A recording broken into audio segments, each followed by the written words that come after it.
Happy Labor Day, everybody. Welcome back to another episode of All In with Nate. We got my boy Mike Thomas on here, and I know a lot of y'all remember Jeremy from last year's draft preview. What's up, guys? What's going on? How everybody doing? Let's go. Yes, sir. As you see, as the preview, we're talking about the 2022 Atlanta Falcons. We got a game coming up this week against that team down in Louisiana. I don't know their names. You guys know their names? Nah, we don't necessarily say their names. They ain't got nothing for you. Oh man, all right. But as we get into it, before we get into the questions, how are y'all feeling going into this season from what y'all saw in preseason? All right. I feel really excited. I know I talked to Nate a little bit ago, and I was like, this is the most excited I've been for a season since 2017, Steve Sarkisian's final year. Just like most of the fan base and the actual players, I felt like the 2018. I felt like that season was a broken team to begin the season, and it kind of went downhill since then. So I feel like this is the most excited I've been about a season since 2017. Yeah, I'm more optimistic than I have been recently, just because of. I feel like it feels like that year when Matt Ryan first came to Atlanta, his rookie year. You could kind of see where the culture was going. They added, obviously they added him, Michael Turner, that offseason.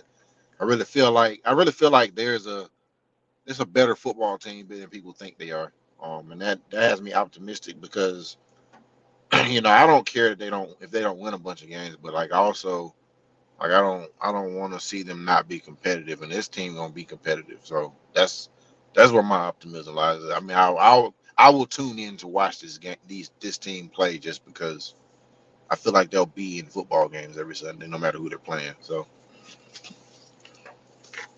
Hey, I agree with both of you guys. I feel the same way about this team. It's more so we finally get a chance to start a new era. Like you mentioned, Jeremy, it feels like 08.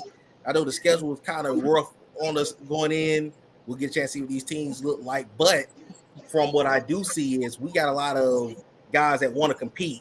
And so even if we don't win a whole bunch of games this year, my biggest thing is going to be we have a lot of talent that wants to win. They're young. We get a chance to restart this thing. And then the good thing for us is, I guess, and I know you two are looking at it the same way as me, we have things that we're looking past towards after 2022. We know we got a ton of cap space in 23.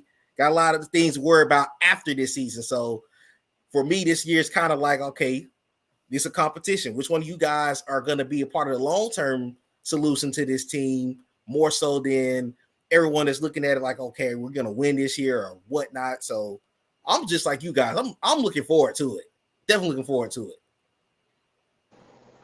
Yeah, I definitely think there's some guys, and honestly, I feel like there's some guys that we think are just like 1 year guys that I think will end up being guys that catch on and become a big part of what's going to happen in the future. I think that's the beauty of the NFL. Everybody's there for a reason.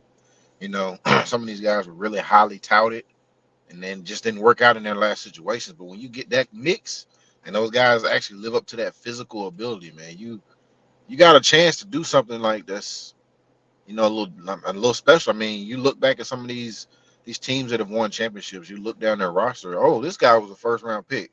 Oh, this guy was a first round pick. Like, look at the Rams last year. Leonard Floyd was, people thought he just was a throwaway, and he just got that big deal and had a great season the last couple of years. So I can see that happening for a few of these guys. Lorenzo Carter is one of the first that comes to mind when I think about that. So that's what I'm most interested to see, just which of these guys that are just like, the guys that were throwing, 1 year, just go prove it deals on.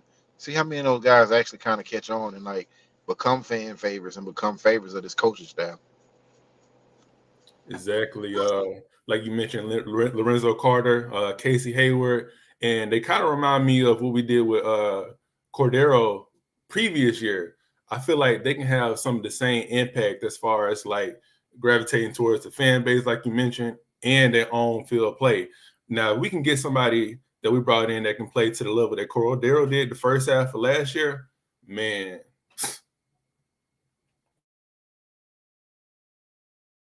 I definitely agree with that, though. I'm looking forward to, like you said, I'm looking forward to it overall. But I'm going to hit some of these questions. The first question I got for you guys is from my boy Tevin. He said, besides Kyle Pitts, who else will you depend on this season at wide receiver?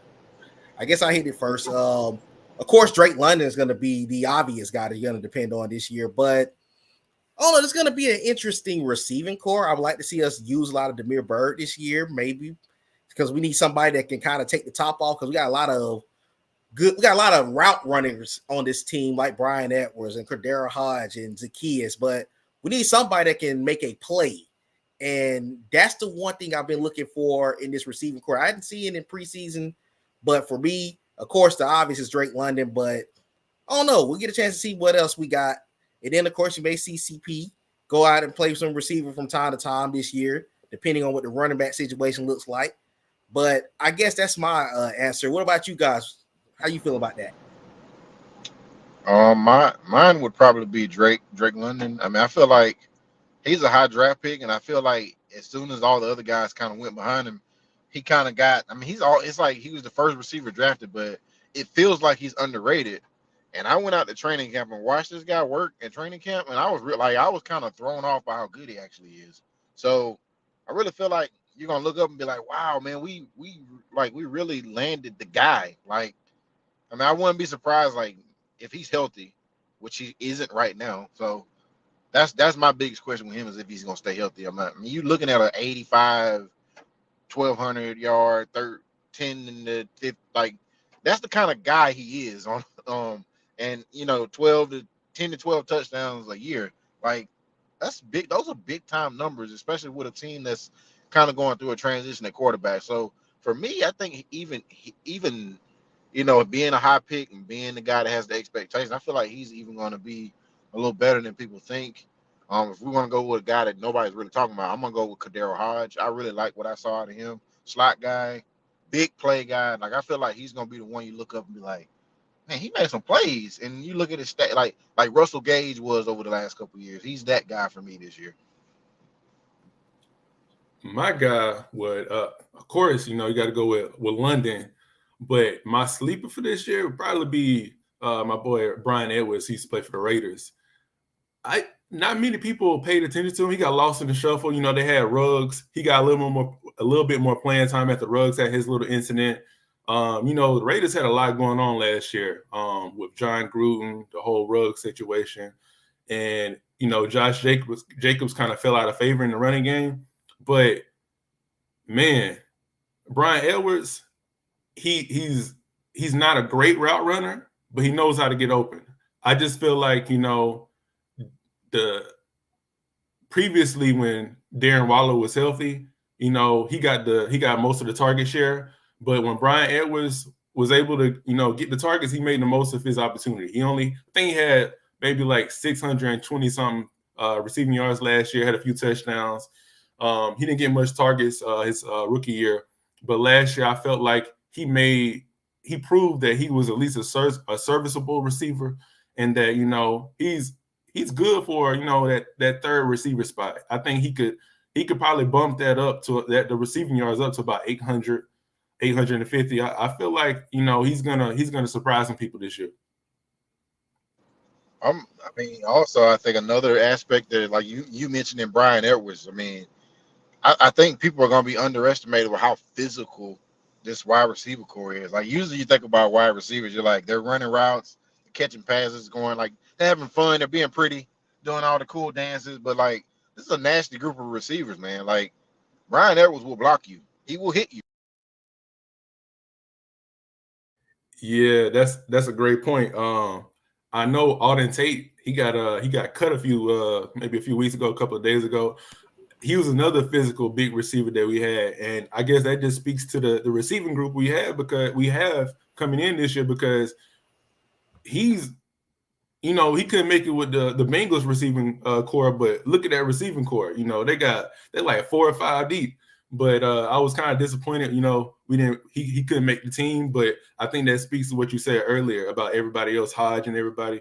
We definitely have, I think the receiving core is probably one of our top units. Very underestimated. Yeah. You're right. And that's actually surprising to me because that was the group I came in preseason was like, what are they going to look like? And then you got Jared Barnhart come out of nowhere and make the roster in preseason. So it was a very surprising group. I'm going to be looking forward to see how these guys fit in the Arthur Smith scheme for sure. Definitely going to be looking forward to it. Let me get this next question. All right, my boy Tavaj checking in. He said, do you predict the Falcons to pick in the top 5 next year? If yes, who would you pick? I'm going to give my season prediction later in the show, but I don't think my record would have them in the top 5. However, if they were to pick in the top 5, I think my guy would be Will Anderson because I want the Falcons to add another big-time defensive playmaker. I know everyone's trying to talk about Stroud and Bryce Young, but I don't want to just sit here and throw the towel in if you just drafted a quarterback after 1 year in a Desmond Ridder, or throw the towel in on a Marcus Mariota, because who knows, either of those guys could show up and show out this year for us, and it would be dumb to go get another quarterback if your quarterback actually plays well and the roster around is just not good. So if it was me and we're picking the top 5, it's a Will Anderson or maybe even a Jalen Carter from UGA. Those are my 2 guys right there. To me, I'm not looking at a quarterback at all. If Falcons were in the top 5 and a quarterback is their pick, we're going to have some problems. But I'm gonna pass it on over. Yeah, I'm of the same mindset. If it's me, if the Falcons are in the top 5, it's definitely got to be Will Anderson or Jalen Carter, just because those are 2 impact football players that come in and they make your football team better. Whereas if you draft another quarterback, that guy's probably going to be battling with the guy you just drafted this year. And you will know nothing about Desmond Ridder. If Desmond Ridder plays after snap 1 and he plays the rest of this season, you will not know enough about him to commit to another quarterback at that high in the draft. Because if you're drafting a guy that high in the draft next year, that guy's got to play. So you would look foolish if you give Desmond Ridder this entire year to get that experience, and then you say, well, okay, we're going to go with this other young guy, and then Desmond Ridder gets traded and goes off and he becomes a successful quarterback somewhere else. And then this guy that you draft doesn't end up panning out. That would be devastating, and that's a mistake that sets your franchise back 5-6 years. Like, you can have a roster, you can have a talent, and then you got the wrong guy in the center because you couldn't be patient. So I think they've kind of made their bed, and I think they've done it the right way, because I don't feel like you going and getting a high draft pick at quarterback isn't always the easiest fix, because without talent on a roster, you're going to struggle regardless of who your quarterback is. And usually you want to go and get those defensive line, those edges, those offensive linemen early in the draft, because those are the elite players at those positions, and you build from there out. So for me, Jalen Carter, Will Anderson. I will say this: if the Falcons are outside of the top 5 this year, everything I just said goes out of the book, because the guy that I have my eyes on is the quarterback from Florida, AR-15. I feel like if there is a quarterback that really fits with what they're trying to do, it is Anthony Richardson. I mean, you can say Stroud. I mean, Stroud he's a pure pocket passer. Bryce Young, Bryce Young's special, but I don't really know how those 2 fit into what Arthur Smith wants to do. If you bring in AR-15, that's a guy that's physical with the run. He brings a whole entire dimension just as a runner, and he's developing as a passer. So that's a guy that you could take your time with and see what you have in Ridder, and then he could be the heir apparent to Ridder. Should things not work out. But if you're not picking in the top 5, that means you're not getting Jalen Carter or Will Anderson. Sorry, my answer's taking so long, but I don't think the Falcons will be in the top 5 this year. I feel like they're going to be a better football team than that this year. So, yeah. 100% agree. And I like your point about Stroud and can't remember my quarterback name, Bryce. I don't believe that he can. I don't think they fit in his scheme. He usually likes those big quarterbacks that can fit in the zone scheme and kind of do a little bit of zone read at times. You mentioned AR-15. I also like the quarterback for Kentucky. Not because I don't feel like he's going to be in that top 10 range. He kind of struggled in that first game of the year. So I think he'll fall backwards a little bit. But yeah, totally. If we're drafting a quarterback this year that early, then something is wrong. I also agree with Jalen Carter and Will Anderson. Those can really, really help us out next year. But like to answer the question, no, I don't think we're going to be drafting in the top 5. But another name to throw into the ring, Keely Ringo. You know, I would love to pair him up with AJ Terrell, and I think that building that secondary up like that, man. But yeah, if I had 2 options, definitely Will Anderson and Jalen Carter. But no, I don't think Nate can test. He can testify to this. I'm one of the more pessimistic Falcons fans because I feel like I'm a realist. I can separate myself from the fandom and just be like, yeah, it is what it is. But no, I don't foresee us drafting in the top 5 unless something goes just tragically wrong. Hey, I can agree with that 100% though. And yeah, Mike tough on the Falcons. You just don't know some of the conversations we have during the season. We really do. But let me hit this next question. Darrell, what's going on, Darrell? He said, how many weeks in before Desmond Ridder gets the starting job? I think it really depends on what Marcus Mariota looks like out the gate because we do have a very challenging first 6 weeks. So if he's the reason why we're losing ball games, you might see him around that San Francisco game going against like a Trey Lance or something like that. But I do think most starting quarterbacks, I personally would give him 6 weeks to show me, hey, you're ready for the job. And if it doesn't work out, if we're like a 1-5 after the first 6 weeks, then I'm throwing Desmond Ridder in to see what can happen after that point. Because you just proved to me that you can't get it done in the first couple weeks, even though, yes, we have the Rams on the schedule week 2. We have the Browns who are still to be without Deshaun Watson, but they still got Nick Chubb and company week 4. You still got some games that can prove to you, can you win a couple of ball games? But to me, I think if things go haywire first 6 weeks, but it depends on Marcus Mariota's gameplay. If not, then I can see him later in the year if the Falcons are out of playoff contention getting a shot. But if Mariota's not the problem, he's not going to be out there until later in the year. But if he is the issue, 6 weeks in. But I'm going to pass it over. I'm gonna say I don't know if we see Desmond Ridder as a starter this year. I don't, because of how I think the season is gonna go. I think Marcus Mariota is gonna play well enough that they'll be in games, they will win games that they probably shouldn't win because of their game plan. And the only way Desmond Ridder just outright takes the job from him is if Marcus Mariota, which probably is inevitable, gets hurt. You know, I hate to say that about somebody, but he's never been healthy an entire season. And then I think they're close enough right now that if Ridder gets on the field, he'll be the guy. But if Marcus Mariota stays healthy, I think he'll be the guy up until, you know, where it's clear, like, okay, we're not making the playoffs. Throw this guy out there and see what we got. Because in my opinion, I don't think you're gonna know. I mean, like I said, you could start Desmond Ridder Sunday and let him play all 17 games, and I still don't think that tells you enough about what he's gonna be moving into the next draft. So, I mean, is it really worth it for that? I mean, especially if you're a team that can, you know, scrape up some wins. And, you know, I mean, Desmond Ridder is one of those that's a quick study. He got so much better from the beginning of training camp to the end of training camp that it's like, why is he not playing right now? Because I mean, I think he's capable of starting Sunday and beating the Saints. So for me, it's like, well, they just want to give Marcus a shot because they feel like they're going to win games. And I agree with them. I think they're going to win games.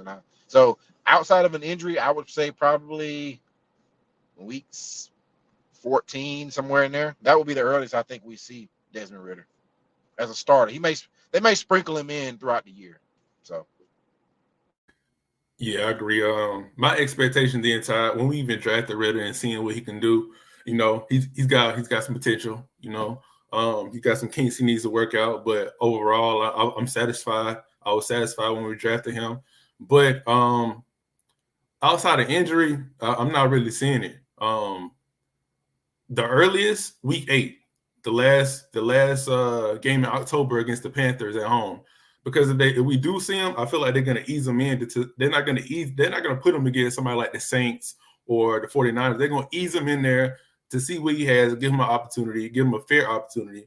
But I'm not seeing him, especially with the added playoff spot. If we're in it, Arthur Smith has already made it known. If we in it to win it, if there's an opportunity to win a game, to make the postseason, he's going to do what he has to do to put the best players on the field. He doesn't care about what, the future. He's trying to win right now. So, and I know a lot of people say that's coach speak, but I actually believe Arthur Smith believes it. But, week 8 will be the earliest because it's kind of like a soft stretch. I think we played the Panthers twice in a 3-week period. So I think that would be a good time to get him in if things have gone haywire with Mariota or he gets injured.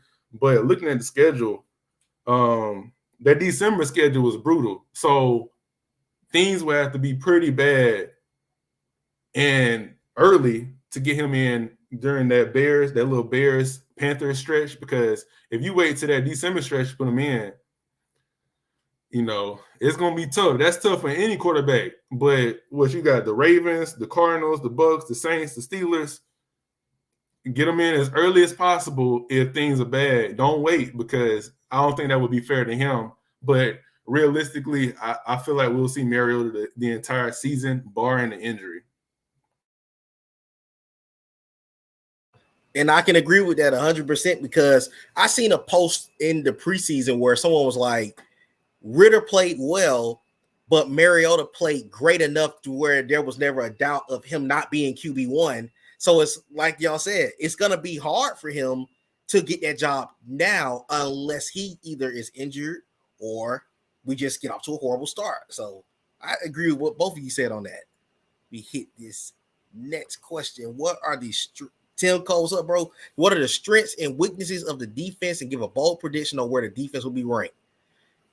For me personally, and I can't wait to see what you guys got to say about this, Dean Pease has assembled a solid young group, but I feel like this group need to start to throw some 4-3 out there, because I feel like we have some pieces as edge rushers and at linebacker that you have so much talent at linebacker that the fans don't really know, because, and this is not saying that people do not pay attention to the league in detail or college in detail, but there's a lot of guys that are young guys, Deangelo Malone, Arnold Ebiketie, Lorenzo Carter, as Jeremy mentioned earlier. You got a lot of guys who can actually line up and play edge or DN or play solid at linebacker. Troy Anderson, an athlete.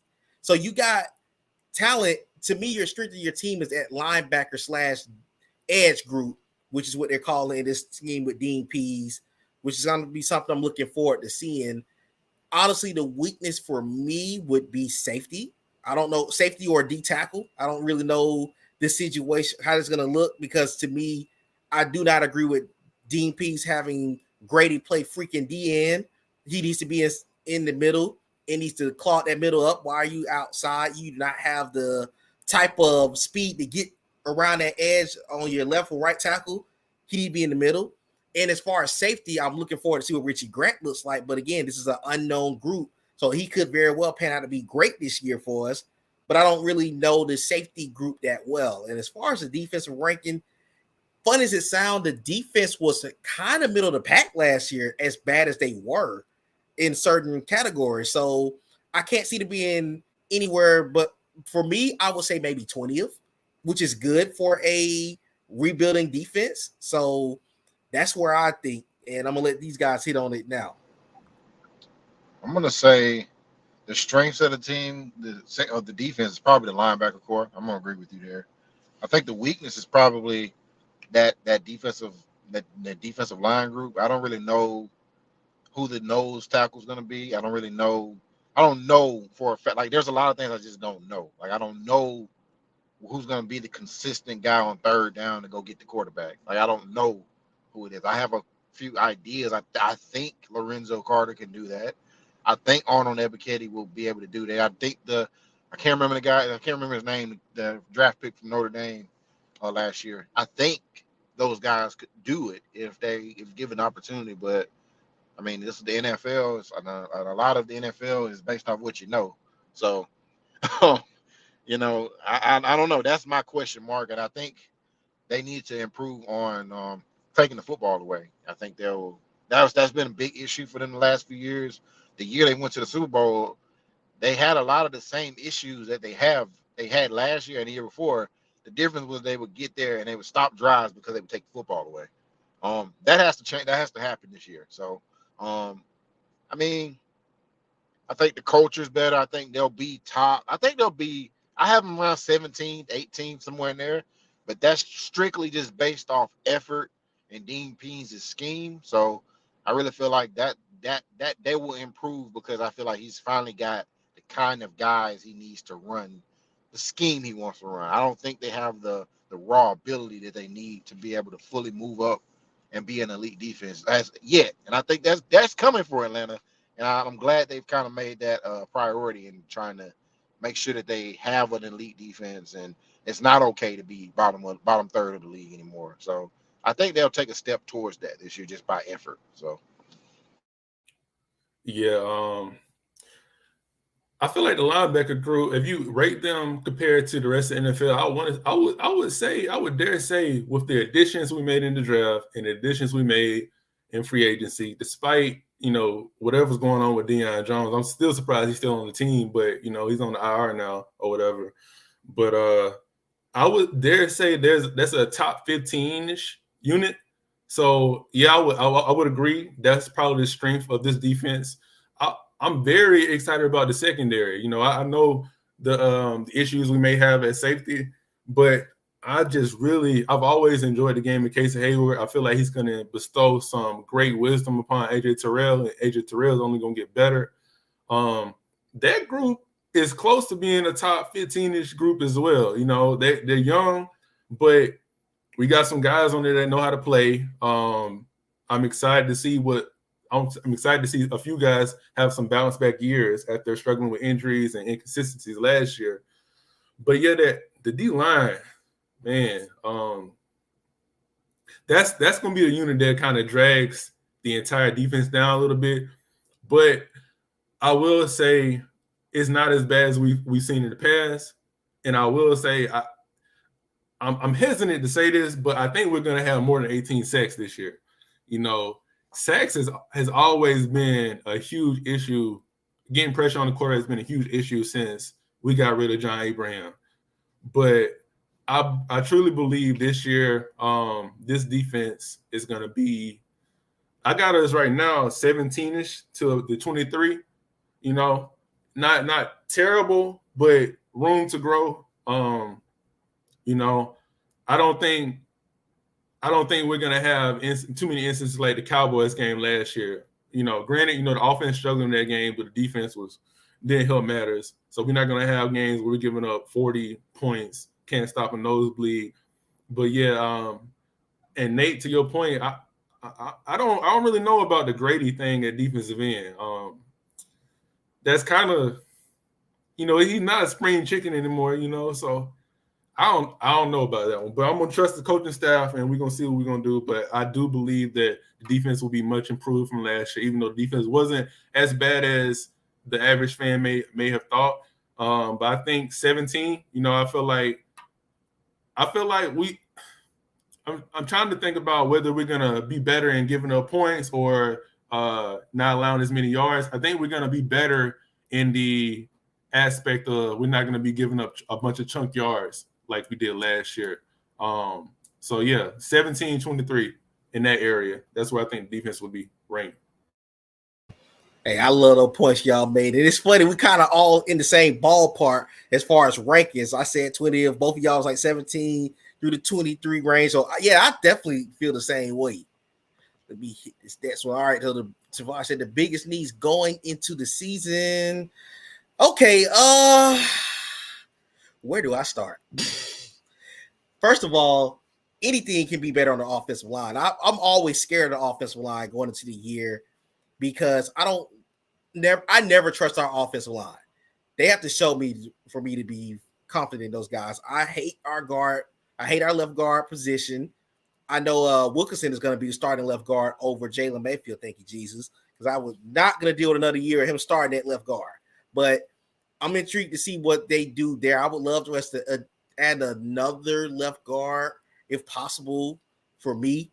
Also, as we've been touching on, it's this nose tackle position that scares me for the Falcons. I would like to see guys like Taekwon Graham and the guy that we drafted, I can't remember his name off top, from Notre Dame last year, like Jeremy mentioned earlier. I'd like to see what they can do at that spot. But to me, those are the two spots on the team this year that I'm scared of the most, which is D tackle and guard, I guess left guard and maybe right tackle. Everyone that has seen me post know how much I despise Caleb McGrary, and hopefully he's off the team after this season. So I don't really know. The line is really always going to be my need going into the season, but I'll let the guys touch on that. I want to say the biggest need, obviously offensive line is an issue. It's always been an issue, and it will continue to be an issue because I don't really see how you fix it through the draft because, you think about some of these guys coming in, like it's impossible to evaluate these guys because so many spread offenses. So if I'm going to fix the offensive line, I'm going with guys that have played in the NFL already.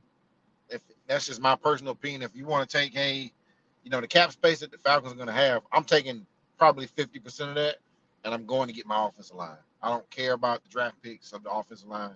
Don't touch an offensive tackle because you can't draft the position. You haven't been able to draft the positions. You got Jake Matthews, and that was literally an accident. Nobody wanted him, and he just happened to be there. So, yeah, I think my biggest need will probably just be overall team speed. Like, I don't really care what position they play. They just need fast dudes at this point. They have the physical guys. They have the guys that'll play with effort. I need some juice now. Like, I need a guy that you can throw in the slot that's going to run a 4-3 or 4-2. That's going to scare the defense. I need a running back that may do that. I need if it ain't nothing but a kick returner. I just need some juice now with that offense because they don't have that. I think we'll see a lot of long, lumbering drives this year, and I think people will get tired of that. Like that, if anything that I could complain about with the Drake London draft pick is that he won't blow off the top of a defense. Jameson Williams would have been perfect with what they're trying to do. He would have blown the top off the secondary. He would have blown, like there would have been no sitting on your heels trying to play him because of his, like he would have just blown by you. So that's going to be something that I'm interested to see how they address that part of their offense. Defense, obviously pass rush. If you can get Will Anderson, I think Will Anderson has a potential to be one of the greatest players to ever play in the NFL, regardless of position. So if you have to trade up to go get him, I mean, he makes a team and a franchise and a community and a program so much better by him being on the football team that he's worth you not having a draft pick the next year. He's a generational type talent. So to me, team speed and getting Will Anderson are the two needs for the Falcons organization right now. I like those. I know we keep agreeing, but like they said, the offensive line. I don't need everybody to be great this year. I just need one. I need one offensive lineman to take a leap and get so much better than they were last year. I just need one. If I can get one, I'll be content. I just need one that can get to that Pro Bowl level or to that level to where I can run behind this side every single time. Or I know I can put this.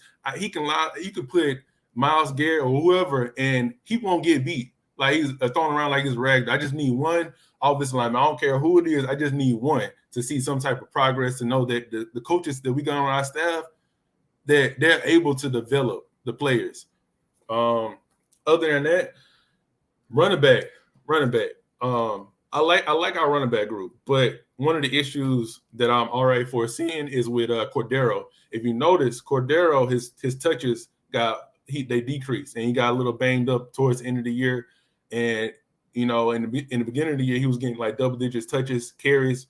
Those dropped dramatically to 4, 6, and right. I mean, I know a lot of that was due to injuries, and just trying to save him for the entire season, so you could have him, put him on a pitch count. But I want to see somebody else step up to kind of give him the opportunity to play even more around the field, put him in the slot, put him at other positions, because I feel like this team will go as far as the running back group carries them. I get it. You got to have offensive line to run the ball. However, but I need to see a lot more than we've seen from that position group in a while now. We saw the Todd Gurley, that experiment was terrible last year. Mike Davis experiment. Now, why to see Mike Davis goes off for the Ravens when he gets opportunities this year? You can't make that up. But yeah, I need to see that depth, that running back depth behind CP, because if we're able to put him in a position to Mariota or Ritter, whoever throw him the ball, you have him, you got London, you got Edwards, you got Pitts, you got Hodge. If we can have a situation where we don't have to depend on Cadero in the backfield for 10 plus carries, that makes our team that much dynamic offensively, and that just helps the rest of the team. You have a fresher defense. You don't have to worry about 3 and outs, which I think we were like bottom 5 and 3 and outs last year in 2021. We need that primarily based off of the running game. And like I said, I know some people might be like, well, you need a great offensive line to run the ball. And you do. Don't get me wrong. However, even with a great offensive line last year, I didn't see that running game. We didn't have the backs last year to run the ball effectively, even with a mediocre offensive line. So this year I'm looking to see what our running back depth is like. And because I don't want to be addressing running back in the draft next year again. We at some point we got to have some consistency.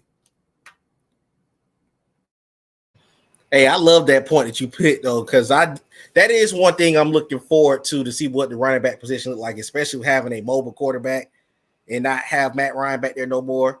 That's going to be intriguing to see for sure. Okay, let me hit this next question. Buddy checking in said, do you think Taekwon Graham can make a key factor in the Falcons defensive line? If so, how?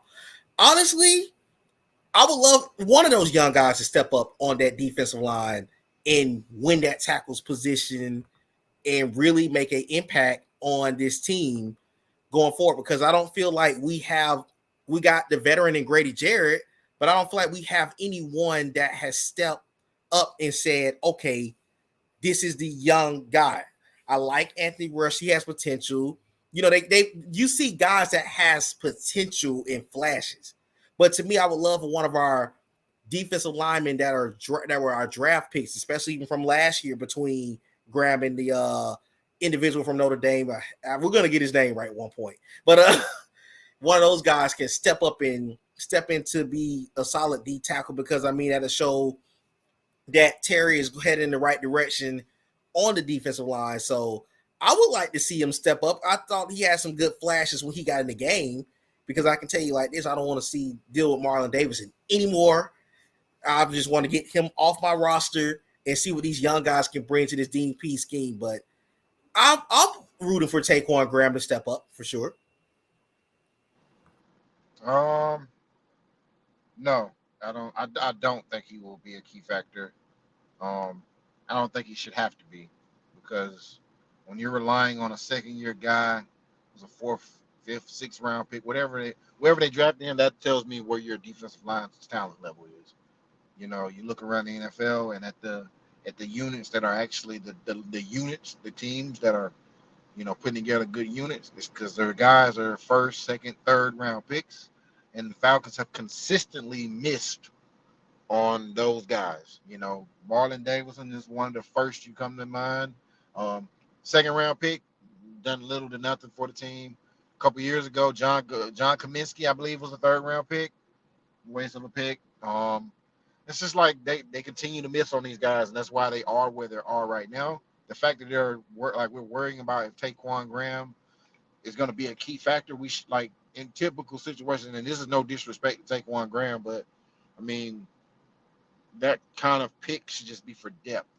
Like, you should not be relying on him to be a key factor on your team. If you get something out of him, that should be a bonus to the studs that you already have. I think that's part of the problem, is that we have to ask that question. So no, I don't think he'll be. He'll be a decent player. He'll play hard. He does play hard. He plays with effort.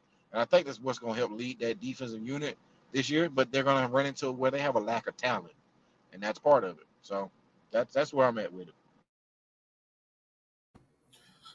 Like we already addressed the D line earlier, I think it was a consensus that the D line was the weakest part of the defense, and I think this speaks to it. And like Jeremy said, there's no disrespect to Mr. Graham. I'm rooting for him. I like his motor. It's refreshing to have someone that's going to give effort on every single play. But when you have people or players like one of the guys that I really thought was going to be one of the most underrated draft picks in a while for us, out of Auburn, Mr. Marlon Davidson. Man, as an Alabama fan, I was excited to get him. And, that takes a lot for me to say that. But I was very excited to see him. I enjoy his motor at times at Auburn. And I think this goes back to what I said in the previous segment. I'm not sure if this is more of a issue with the staff development. I know this staff didn't draft him, so, but I don't know.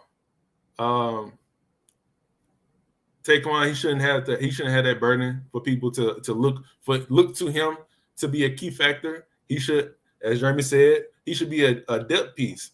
That if you get something out of him, that's a significant bonus. Like you see the Saints, their defensive linemen every single year, they have somebody that you ain't never heard of, and they're making plays. Like the guy they just signed with Cincinnati last year.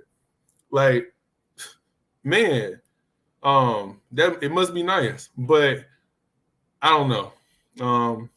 I truly don't know if he'll be a key factor this year. But I'm certainly hoping for it and rooting for him. Okay. So we're kind of on the same page with that. All right. JD got a couple of questions for us, but this is the first one. The first one is, what is your expectations? To my personal expectations is, and this is me going in right now, seeing what the team like going into the season. I have us in the 6 to 7 win window, because I think this team is good enough to win some. They're good enough. They're not the worst team in football. Let me go ahead and put that on record.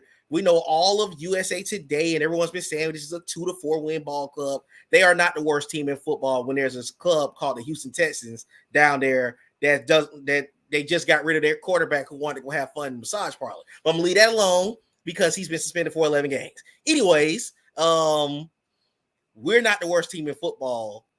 If you ask me, this team has a lot more talent than they're getting credit for. But I have them as a 6 to 7 win ball club. I think they're going to be middle of the pack on both sides of the field.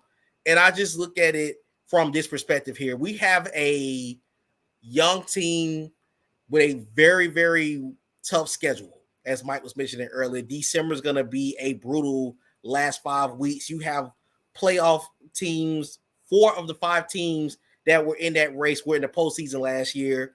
And you're going to have a lot that you're going to learn about this team coming up. So for me, competitive group, they're not going to get blown out a lot. I'm going to go ahead and put that on record too. They're going to win. They're going to be in a lot of close games.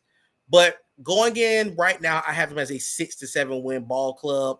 And to me, if you win 6 to 7 games, that's a very positive look for a team that just lost Matt Ryan this offseason, just did a major turnover. So for me, 6 to 7 wins so far. And I'm going to turn that one over. My expectations are similar, but, just after the preseason, I've raised them even a little more. Like, I'm in the 7 to 9 win that's what I'm expecting this year. I feel like they will be in some games, and I think they'll catch a lot of these teams coming off big matchups where they'll be on national TV, and then the Falcons will hit them in the mouth. And it'll be a bit of a shock to the system to a lot of these teams. Like that game against the Rams next week, that's a trap game for the LA Rams. I feel like they'll be coming off a high. We won the Super Bowl, and we got Buffalo on opening night, and they'll be all in la-la land, and then, boom, they're down 15 in the first quarter to the Falcons, and they can't figure out why. That's going to be a game. That's going to be a football game where you're going to look up, and the Falcons are going to be in a position to test Los Angeles manhood a little bit. And it's been a while since I've been able to say that about a Falcons team, that they're a team that will test your manhood. That's gonna happen this year for a couple of these big teams that that have a lot of hype. Tampa Bay is another one that comes to mind. I think the Falcons are a tougher, more physical football team than Tampa Bay. They're going to beat them at least once this year. I think they'll beat the Saints Sunday just because they're more physical. They're a meaner football team than they have been. To me, that's worth victories because that's how they lost a lot of games over the last couple of years. Late in games, teams will be able to run the football, run the clock out. They will be able to just chew up clock and come back and they haven't been able to run the football to close games out either. So I think that's where the difference will be. I think this is a better football team than we saw last year as a whole team. I don't think the stats will reflect that. I don't think the fan base knows that yet, and I don't think the national media has picked up on it yet either. This is a good football team that's physical. So in the NFL, that's worth victories to me. So my expectations are a little higher than I thought they would be this time. A couple weeks ago. So yeah, 100% agree with everything you said. Me and Nate talked about this offline before, but 7, 9-ish, 10-ish. You can win me on 10. I'll say 7 to 9, but I can be persuaded to say 10. Just the way the schedule is set up, you got a lot of new quarterbacks, rookie quarterbacks we're going to be facing. That the Panthers, you got the Panthers twice in the 3-week period. Who knows which Baker Mayfield we get? We get the one where they almost went to the AFC Championship or Super Bowl a couple years ago when they lost to the Kansas City and Patrick Mahomes, or we're gonna get the Baker from last year. That threw 3 interceptions against Green Bay. Who knows? But I was surprised to hear that Rams pick, but now I think that may be the extra win that I need to get persuaded on. And that makes a lot of sense with who they got this week with Buffalo. I had us winning the Saints game, the first game of the season, just because the Saints took a hit this week when they traded Gardner Johnson to the Eagles. Just take away his talent. He's a top 15-ish secondary player. You take away that, but I'm talking about what he meant to that defense. Every time we play him, he was in somebody's face talking he's one of those players that you want on your team and you hate when he's not on your team. He reminds me of Patrick Beverly with a little bit more talent than Patrick Beverly. But yeah, he's just a dog. I feel like they're gonna miss that. And they're one injury away. And I don't know if you know this, Marcus May got arrested. And I think he's facing suspension. He's their starting safety. So their secondary, their secondary is taking a hit. So that is a very winnable game. Also got Winston coming off a major injury. He look okay in the limited time he's had, and reports I've seen out of Saints camp. But that's a very winnable game as well. Who knows? Alvin Kamara might get a bombshell that he may face suspension before that game. I doubt it because it's been going on so long that during the offseason they were like he's gonna be suspended, and now we're 7 days away from playing, and you haven't heard anything. So I doubt he gets suspended. But that's a very winnable game. You got the Browns. We're gonna face them without Deshaun Watson. So they're gonna lean heavily on Chubb and Kareem Hunt. If we can take away that running game, even though they have Amari Cooper now, I don't think that Amari Cooper is going to have a big day against AJ Terrell or Casey Hayward, whichever one. So that's also a winnable game. The 49ers, they have a new quarterback. Who knows? Will we have them in week 6, 7? 5? Yeah. Who knows who's the quarterback by then if Trey Lance struggles? I know they brought back Jimmy G. But we were close. We were very competitive with the 49ers last year. And I was expecting a blowout.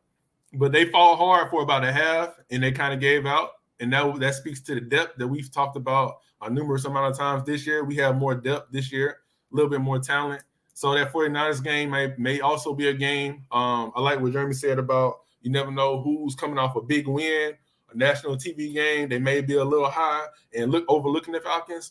And this team will punch you in the face, So I'll say my floor is 7 games. we won 7 games last year with a poor roster, one of the worst rosters I've seen in recent memory. So I'll be a fool to go below that. So all these prognostications from all these USA Today, whoever, ESPN, 2 wins, projecting us to draft Will Anderson, CJ Stroud with number 1 pick, that's laughable because that just shows that you haven't paid attention, which I guess I can understand. It's the Falcons. We've been bad lately. So, you overlook us, but that's fine. But 7 wins is the floor. I can be persuaded to say 10. The only thing that's holding me back from saying 10 is that back half of the schedule in December. That schedule is brutal. It's probably one of the worst, toughest 4 or 5 game stretches in the NFL this year. But I also agree that we're going to get the Bucs one time this year. I think we've gotten swept 2 years in a row. I don't foresee us getting swept. They're getting older. We saw what Tom Brady missed 11 days recently. I just think there's a lot going on behind the scenes in Tampa Bay that if they're not focused, if Tom Brady decides to take a game off, we're going to get one of them. I don't know which one, but we're going to get one of them. So, yeah, 7 games is my floor, possible 10, but I'll say about 9. But before we go to the next question, I want to add on to that. You mentioned all the 3 NFC South programs, other than the Falcons, and it's like in the NFL, to me, I kind of project what's going to happen in the season based off how much noise I hear out of your training camp. If I hear a lot of chatter and chips and just stuff from your training camp, that tells me there's not focus on football. I haven't heard anything about the Falcons. There's been little to no news outside of football related stuff coming out of Falcons camp. Hadn't been a lot of injuries. There's been a few fights because this team's physical. They don't like to lose. Tampa Bay, there's something going on with Tom Brady. He tried to get out of there this offseason quietly twice. He tried to get traded, then he quit, and then he disappeared out of nowhere. So there's some things going on there that we're not privy to yet. The Carolina Panthers is a mess. Like, they brought Baker Mayfield in to play quarterback. That's a drama show. Then Sam Darnold gets hurt. Then Matt Corral's hurt. So if something happens to Baker Mayfield, PJ Walker's their quarterback. Like, it's not the XFL. So just the Saints, obviously, you mentioned the safety getting arrested, safety being traded. Jameis has not been hit yet. Alvin Kamara, I don't know if he's going to play or not. Michael Thomas tried to get out a year ago. He's coming off 2 major injuries. Chris Olave is a rookie. So there's a lot of other stuff going on with these other teams that make them beatable to me. So I don't know. It's very interesting. And one last thing to add to what you just said. One more. Trevin Penning, their rookie that they drafted in the first round, he's out too. He just got injured. So the Saints dealing with a lot this first week. And as quiet as it's kept, the Saints are getting just as old as Tampa Bay. I'm 31. I'm not sure. I can't remember what y'all's ages are. But if Cam Jordan is 34 years old, you got a veteran, DeMario Davis, and those guys, they're in their mid to upper 30s. This team is they're not Tampa old, but they're not no spring chickens either. So that's going to be another thing to pay attention to if Cam Jordan going to still be the same guy, because look at the 2011 draft class. Cam out the league at this point. Julio is now, we don't even know if we're going to see him in week 6. He might run that wrong route, and he might hop to the sideline on 3rd down. I'm going to leave that for another day, though. I'm going to leave that to the Tampa Bay game. We'll see what happens. But let me hit this question, though. Another question from JD. He said, what are the pros and cons of the offseason? I will say the pros is we hit the reset button. We found a way, even though it was the dealing with the Deshaun Watson situation, to get Matt Ryan out of here. We were able to get him off the team roster-wise. The con of that, of course, is the hit to the cap from him and Julio's. We'll worry about that. We know we got to deal with that this offseason. But 23, we have all that off of the books. The pro, it's weird because that's a pro and a con. It's the con of dealing with that cap hit right now, but it's a pro that we have him and Julio's money coming off the books next year. So it's one of them both. It's a tricky situation there. But I will say another pro is we added more young talent to this team. The con forever will be for me is that Jalen Mayfield is not off this roster. That's going to be my first con right there. He is not off the roster. I don't care if he's a backup. He needs to be off my roster all the way around the board. But I will say that the con, it's kind of hard. I think that's the only thing I can say really for the con of this team because we are now in the season. So kind of hard to touch on the offseason right now because, hey, we got to lock in for 17 games with this 53-man roster. So that's all I have to say as far as the pros and cons. Yeah, I'm going to go similar to what Nate said. I'm going to say the pros is, hey, you hit the reset button. Yeah, you got bigger, you got physical, you got more physical, and you got faster. You got cheaper at quarterback, and I think that'll pay off next year when it's time to start paying. Trying to go to the negotiating table with some of these guys that you want to come in and add to what the foundation is there. The con is obviously there's still a salary cap hit, so people think this is kind of a throwaway year just because you couldn't do much in the offseason, but and the con and another con is that we're gonna miss how great Matt Ryan was to the franchise, and I feel like that's kind of been understated throughout this whole thing. I know he had a big salary cap hit, but he's meant more to this franchise than has been accepted by this fan base, which is kind of a shame because he's gonna go down as one of the top 50 best quarterbacks to ever play the sport. So, I mean, when has the Falcons have never had that. Michael Vick was great, he was exciting, but he was not. He didn't do what Matt Ryan did for the length of time that he did it. So, I mean, that's probably one of the cons for me that that era it didn't get the ending it deserved, and it did not get the Super Bowl that it deserved. That's a con for me. It's just kind of like, man, that was a missed opportunity, and who knows when they'll have something that consistent and that great again. So that's that's my con of the offseason. Absolutely. And Nate knows how I feel about Matt Ryan, but I think you hit it on the head.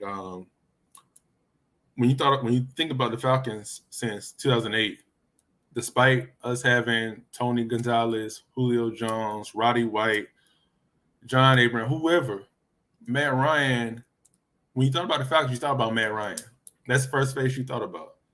So with that said, I want to take this time to give him the respect that he deserves because, I've been on the wave of resetting for a while. And while I was very ecstatic that we finally decided to hit the reset button, I feel like I may have been a little unfair to Matt Ryan.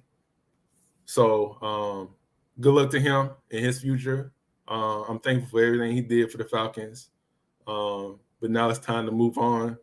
And we don't know how long this moving on process is going to be because it's not easy to get a franchise quarterback. But, we got to play the hand we got. So my pros and cons, my pros will be, like I said, resetting, finally committing to a reset. I think that's what a lot of franchises struggle to do. Sometimes you got to do it. And I'm happy we did. It would have been an A++ offseason if we could have found a way to get to move Deion Jones, but his value took such a big hit last year that it was difficult. But nonetheless, I'm happy with the offseason. I'm happy with the low-key moves that we made that not a lot of people outside of Falcons Nation knows about.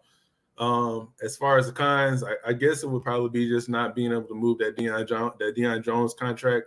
But other than that, I don't really have too many cons because I feel like we're in a lot better spot this year than we were last year and the year previous. So, hey, I can't hate on that. It's progress, and we haven't seen too much progress with this team in a while.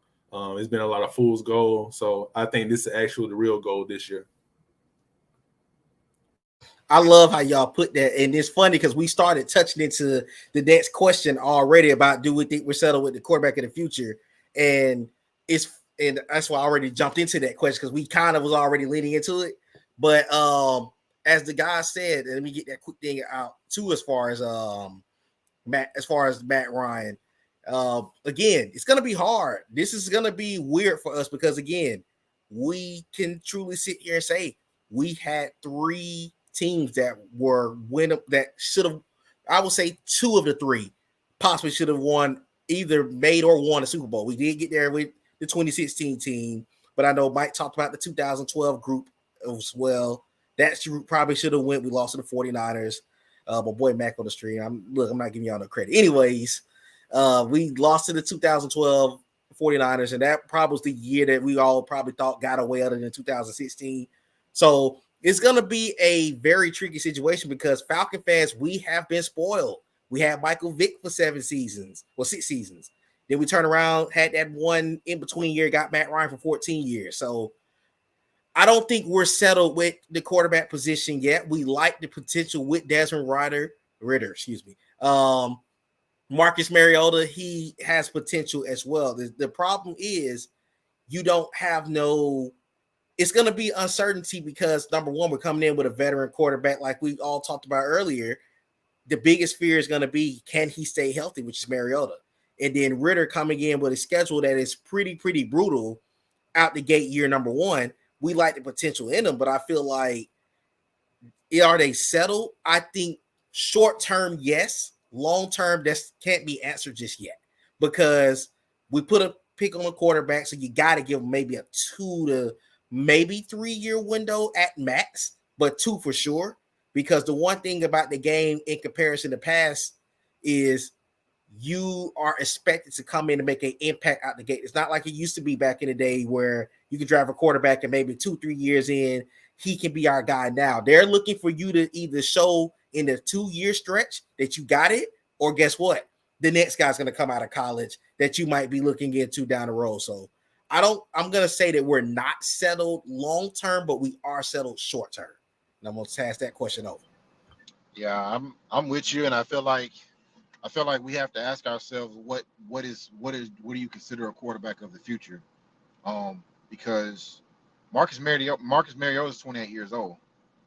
I mean, if he plays decent for the next 5 years, that's a longer stretch than most quarterbacks spend in their cities if they're first round picks. So, I mean, and then he's still only 30. That would make him 30, 33, 32. So, I mean, to me, if Marcus Mariota plays great this year and he stays the quarterback for the next 5 years and the Falcons are competing consistently for a playoff spot, that ain't a bad trade-off for me. So, I mean, the same goes with Ritter. I don't know that Desmond Ritter is a franchise quarterback. I know that the Falcons could win with Desmond Ritter with what he's operating inside of what Arthur Smith wants to do. I don't know that you are asking, or are you asking, hey, do we have an Aaron Rodgers? Do we have a Tom Brady? Do we have Josh Allen? The answer to that question is a resounding no. No. Nope. Nope. Nope. Nope. No. No. Because instead of drafting Justin Fields, they drafted Kyle Pitts. That was the opportunity to get your Aaron Rodgers, your Josh Allen. Those eggs are cooked and they're gone. So now is the question for me is, what do you consider as a franchise quarterback and what do you consider a quarterback of the future? Because Drew Brees was, 27, 28 when he got to New Orleans? People don't even remember that he played great he was okay. He was okay in San Diego, but he was okay to the point where the Chargers were aggressive about going to get his replacement. So not a lot of difference in this situation if you want to know the truth about it. So, I mean, I like the quarterback situation because I'm a fan of winning football games. I don't really care how the quarterback looks doing it. I don't care because we've had a quarterback putting up big numbers for years and people didn't like that. So I don't want to hear, hey, well, why did he throw for 300 yards? Did they win? Oh, they won. Shut up. That's all. I mean, that is what it is. So, I mean, I think the question is no, because I don't think either of these guys will be the Falcons quarterback in 6 years. But if you want to win over the next 5 years, I think they'll win some decent football games. I think they will make one really good run with this group at some point. So, yeah, that's where I'm at. I agree. I don't think we're settling into our quarterback of the future, but I think we should kind of look to some of the teams in the past, like the Chiefs, when they had a proven quarterback in Alex Smith, or some of these other teams. You don't necessarily have to be a bad team to draft your best quarterback. And I think one of the issues that I had with the Falcons over the Matt Ryan era, towards the end of it, it was kind of like we were afraid to kind of put him in a competition, or have him look behind his back sometimes to draft somebody in the third or fourth round. I know we needed talent other places, other positions, but I felt like we missed some opportunities to draft some good quarterbacks in the third and fourth round over those last 3 or 4 years. And I think now with the guys we have now, I think by building a roster up around them, we'll be put into a position that we can win games. We can get to double-digit wins. We can make playoff runs with the guys we have. However, I don't want the ownership and I don't want the front office to forget that competition. That will light a fire under anybody. And if it doesn't, then that person's going to lose their spot. So I don't know about Desmond Ridder. He has that potential. We'll see. As of right now, I don't think he's a long-term solution, but I do feel like we should continue to add talent around him. And if we see somebody, don't go for Bryce Young, CJ Stroud this year. Please don't. If we do that, then something's going terribly wrong with the season, and we might have a new coach next year. But if there is a guy like, I don't know, let's say Anthony Richardson struggles the rest of the year. I don't think he will. I think he might be top 3 picks this year, but he struggles. The quarterback for Kentucky struggles. You have some of these other guys struggle. Keaton Slovis struggles. Hey, competition that makes everybody better. Why not take a flyer on a guy in the third or fourth round, especially now that you got some added picks with some of the moves you made in the past? I wouldn't mind, maybe not this year, maybe next year. Think about taking a quarterback. But yeah, I don't think we're settling into our quarterback for the future, but I do think we can build around the guys we have now and build a playoff roster that's a competitive playoff roster. And I do want to add on one thing. I do think that what we're both saying kind of about the position is that you can win with these guys. I do think that Arthur Blank's an aggressive enough owner to consider what I'm about to say.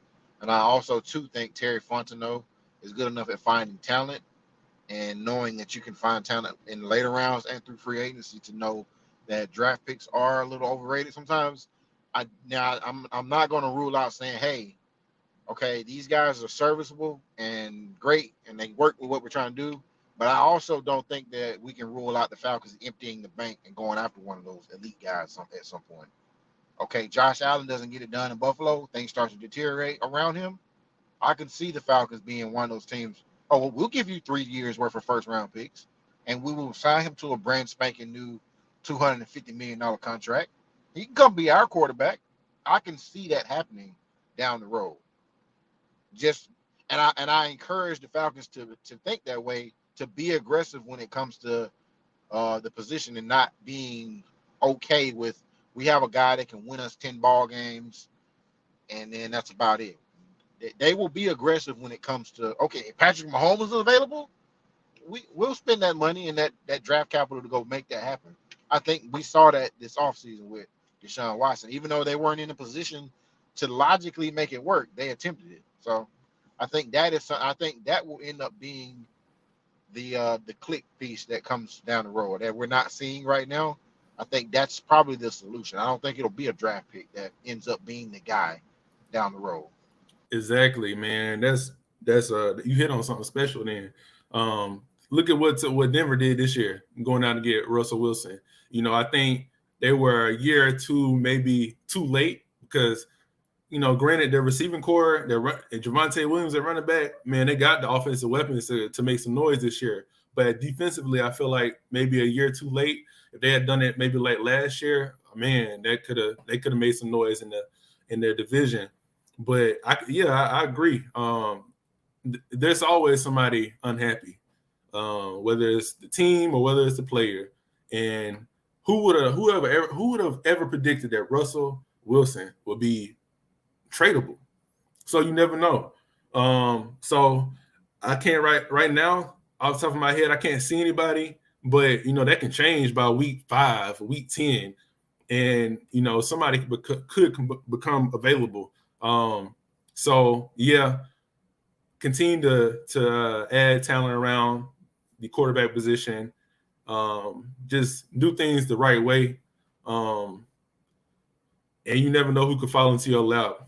And I'll be more than willing to give up 3 first-round picks for a Russell Wilson type player who he had a down year last year to his standards, but I don't think that was his fault. If I can add that for 3 first-round picks, well, he's probably got 6-7 years left. The way quarterbacks playing, as long as they are this year, man, just continue to add that talent. And like you said, you don't have to depend on the draft anymore. You can go out and get a franchise quarterback either through free agency or find a disgruntled team or quarterback. So yeah, I 100% agree with that statement. Yes, sir. I love that point that y'all make because I didn't even think of that, but that's a great point that both of you hit on. Definitely, as far as who we could go after, because especially with the Deshaun Watson thing, and it's funny because let me show these. I'm just gonna show y'all the 2 questions because we hit both of them actually early in the show. There was the biggest strength and weaknesses of the team, and then we also really touched on this right here, success from Mariota and finding out about Ritter's potential. We hit on both of those kind of earlier, but the next question, this is a tricky one. Which rookie do you expect more out of this year and why? For me, it is Arnold Ebiketie. I think he's going to make an immediate impact on this team out the gate, maybe even this weekend against New Orleans. Because to me, you need an edge rush to show up and show out early on. So for me, it's going to be Ebiketie. He has some flashes this preseason as well.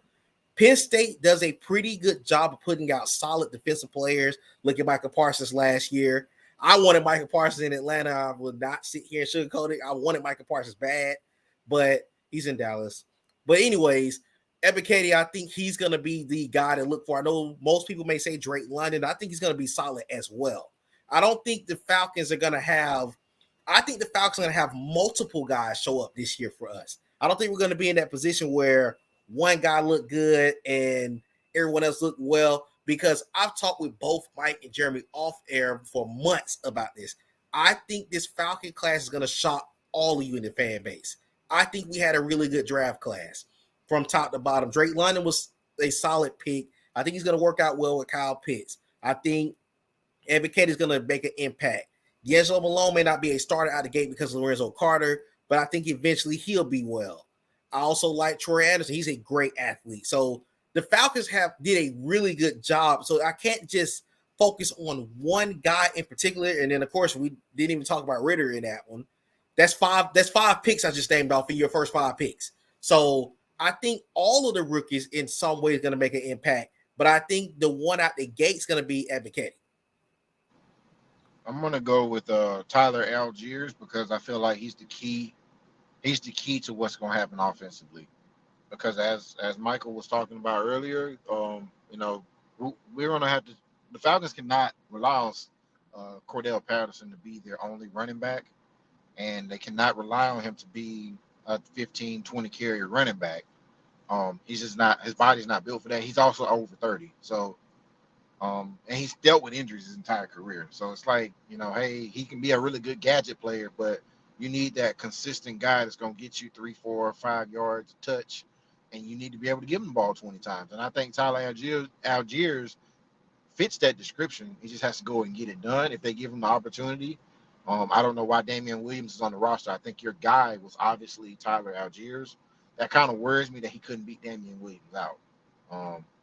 But I did see some flashes at the end of the preseason. So, I mean, I think as the season goes on, he'll get more carries, and I think we'll start to see that production go up, and I think we'll start to see them be able to open things up offensively because they have that consistent threat. I feel like, this is a year you can look up at the end of the year. He has 700-800 yards rushing, 7-8 touchdowns, and that's a solid, better than what the Falcons have had in a while, especially if he doesn't do anything the first couple of weeks. So that's kind of my guy that I'm looking forward to seeing. I was really high on him out of BYU. If they had taken him in the 4th or 5th or 3rd round, I would have been fine with that because I thought he was that good last year at BYU. Man, y'all took my 1A, 1B. So just to be different, I'm gonna say Deangelo Malone. Just because I like the potential he brings. I know he's a little bit raw. I know he needed to put in when we drafted him. He needed to hit the weight room a little bit more. I haven't seen him up close in person to see if he's done that, but from the reports at camp, he has. I think my pick is more tailored towards the future. I feel like he has a lot of upside, and he may not see the field as much initially this year, but anything can happen. You know, injuries happen, and I feel like he can. I feel like I've seen enough film that he's gonna be one of those players that you look back on when it's time for him to get a contract extension and be like, wow, we got a gem. We really got a gem. But so since that's more of a long-term take, to answer the question, I would say Drake London. And I say Drake London because I expect him to have a monster year if he's healthy. I know he's dealing with an injury right now, but a lot of people kind of slept on him. They kind of like overlooked him in comparison to the other rookie receivers in the draft, and they're wondering why did Atlanta reach for Drake London when they could have got, you know, somebody else like Olave or Garrett Wilson or Jamison Williamson, despite his injury. And I'll be honest, I didn't really know a lot about Drake London because of, you know, the COVID year, the year prior, and then last year I saw a little bit of his tape. But going back and looking back even more, I really like the pick. I like what I've seen during the preseason and in camp. I believe he's going to be a monster. I don't want to say he's going to be a Mike Evans type player, but he has. I think that could be potentially his ceiling. I think he's faster than what people give him credit for. He's not a burner by any means, but he gets open. Isn't at the point of the game getting open? You know, people talk about Michael Thomas, but Michael Thomas always gets open. So you have two twin towers with Pitts and with London. I don't know what's going to go on with Calvin Ridley after this year, but just thinking about that possibly. Pitts, London, Ridley. Man, that's a great receiving core. I love how y'all put that. All right. We hit all the questions. We got one last thing we're gonna cover, guys. And for everyone that's still watching, we're gonna hit the schedule. I got the schedule I'm about to pull up onto the main screen. And this is the 2022 Atlanta Falcons schedule for the season. We make this screen a little bit bigger so y'all can see it because it's gonna look a little blurry to the everyone that's tuned in. Let me try to make the screen bigger before we hit it. Okay, let me get this just a little bit closer, y'all. My bad. I should have had it like this before I went on air. All right, this is the 2022 Atlanta Falcons schedule. All right, guys, week 1, we got New Orleans at home. I'm going to get mine out the way. I got us beating the Saints at home. I don't think they're going to be ready for that game. The Saints usually struggle out the gate week 1, but I got us winning that game. What y'all got? Yeah, I got to win week 1. I think that'll be a big coming out party for the Falcons. I think they'll punch the Saints in the mouth and beat them at home. So, yeah.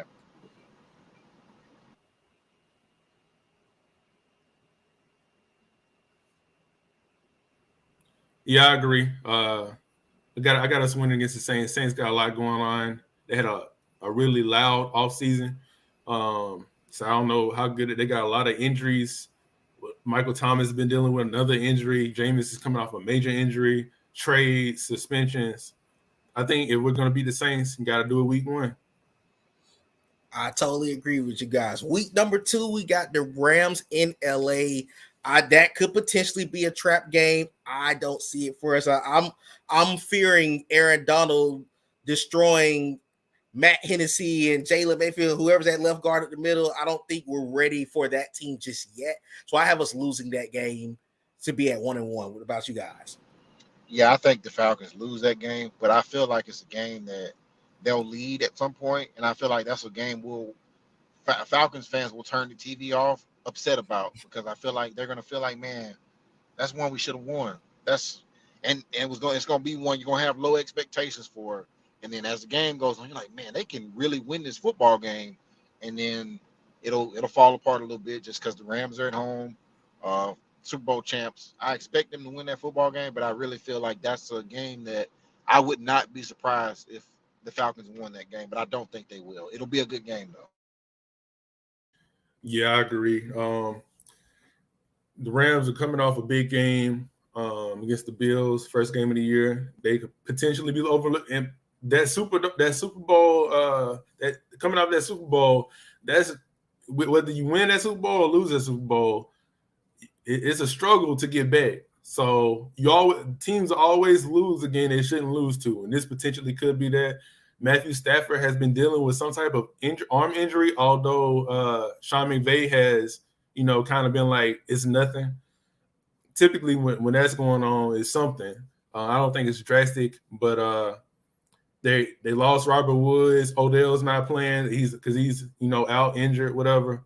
Allen Robinson struggled last year with the Bears. Granted, it was with a rookie quarterback and whoever they had before they finally gave the reins to Fields. But I think they still are the champs. They got something to prove.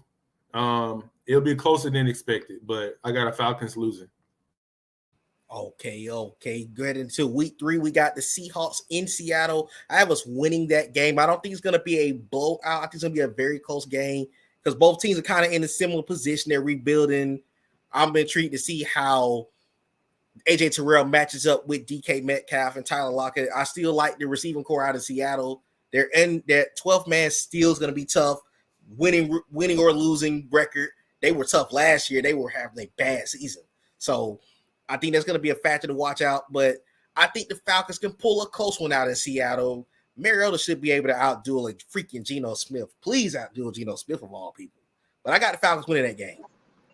Yeah, I got Falcons winning probably like a 17-6 type football game. Close, physical, quarterback mistake by Geno.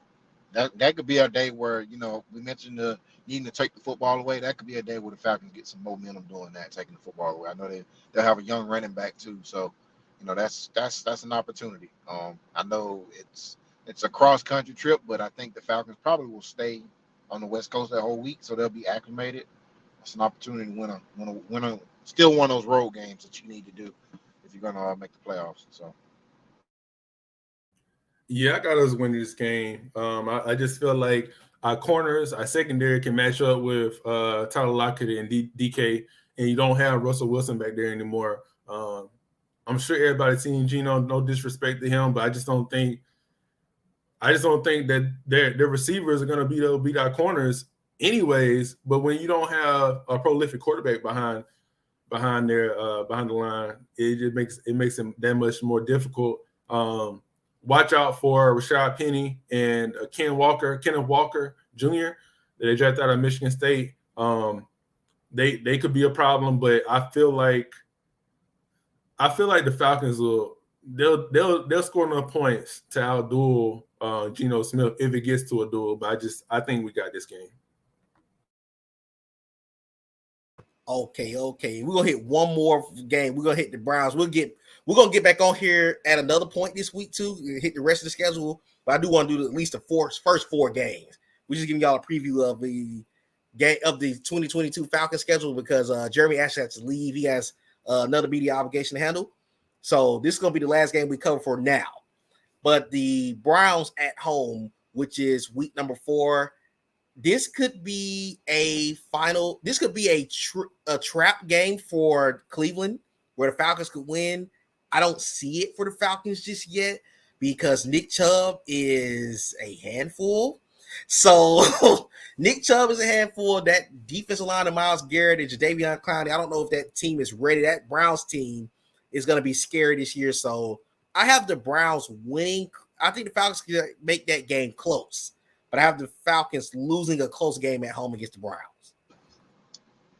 I have the Falcons winning, but this is one of those games that, typically I would be like the Falcons are going to lose because I think Nick Chubb's going to run the football and they're going to dominate them physically. This is where we find out how different this culture is and what they're building on the defensive side of the football.